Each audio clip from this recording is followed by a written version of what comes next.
hello, we are back with another video.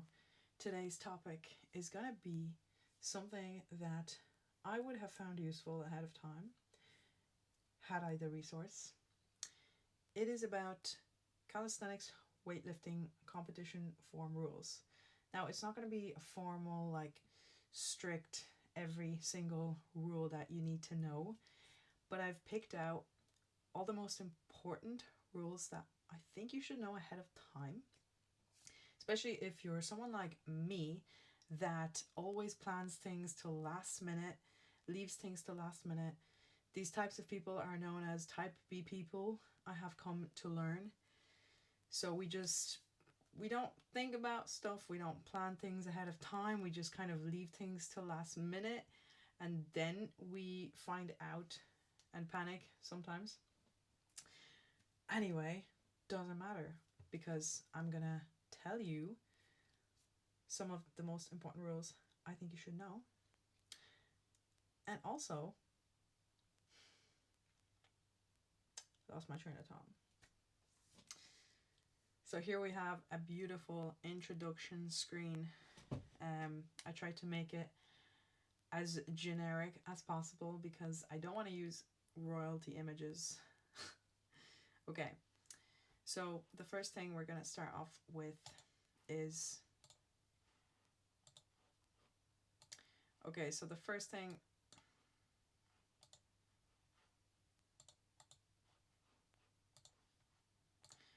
Okay,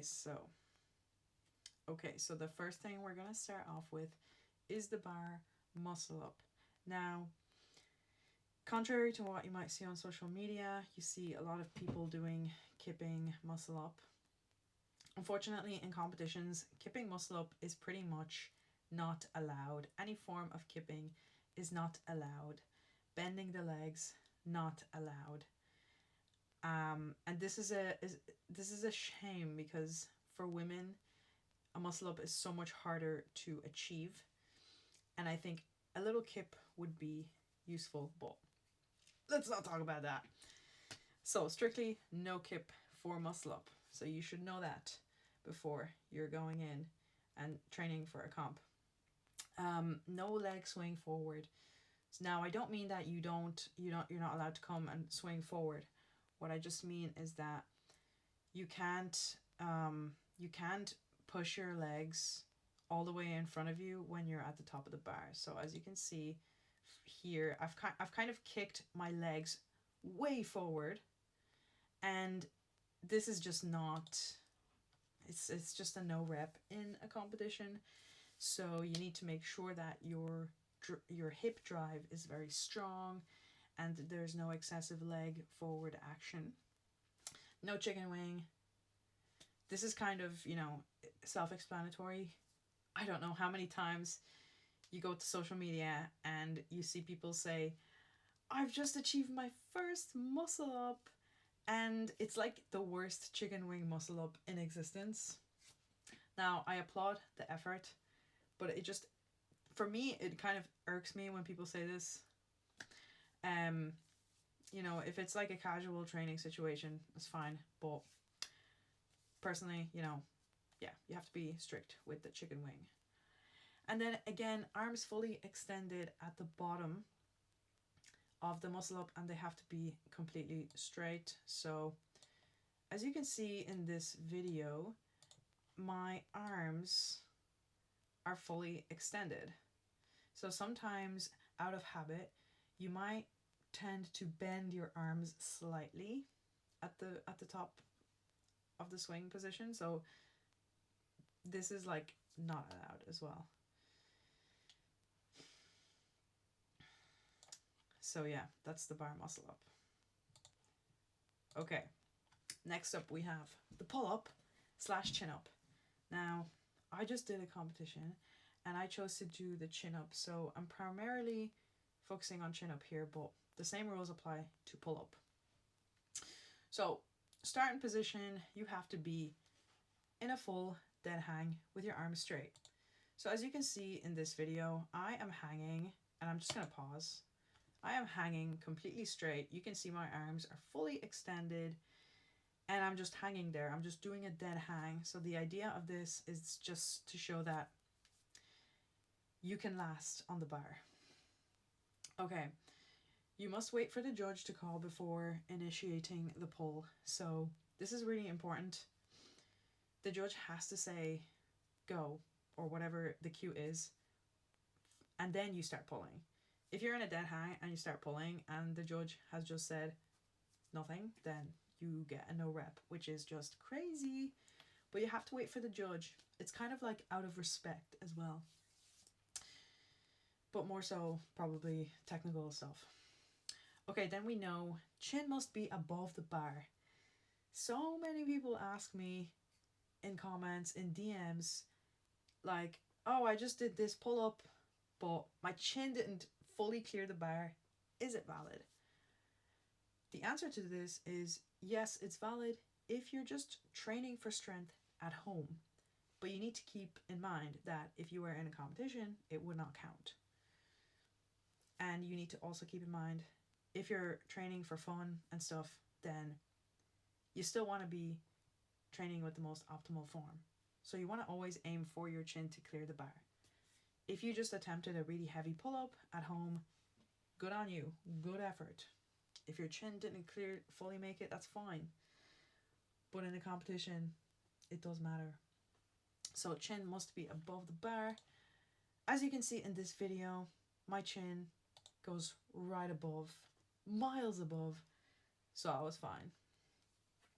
Now, the end of the rep, you must come down into a full dead hang.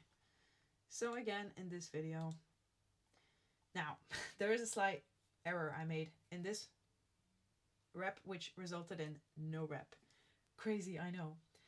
So my legs should be completely straight here. My arms were straight. So you want to come down into full dead hang at the end of the rep, no movement whatsoever. Fully, arms fully straight, fully extended, full dead hang.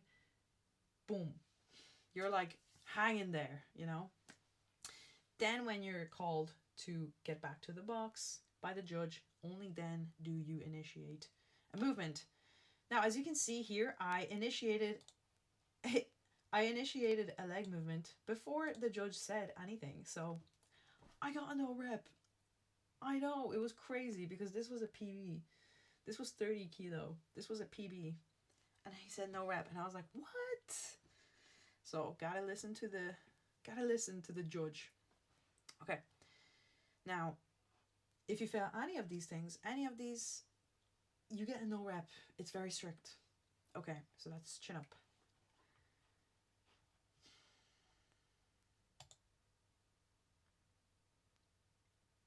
Still proud of that lift though. Okay, next up we have the dip. So for the starting position, you want to start in a top support hold. This is just a fancy gymnastics term of saying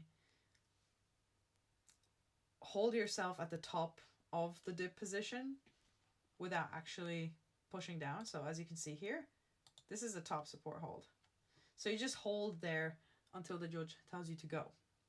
And you do not initiate a push. Just like in the pull-up, you don't initiate a pull until you're told to.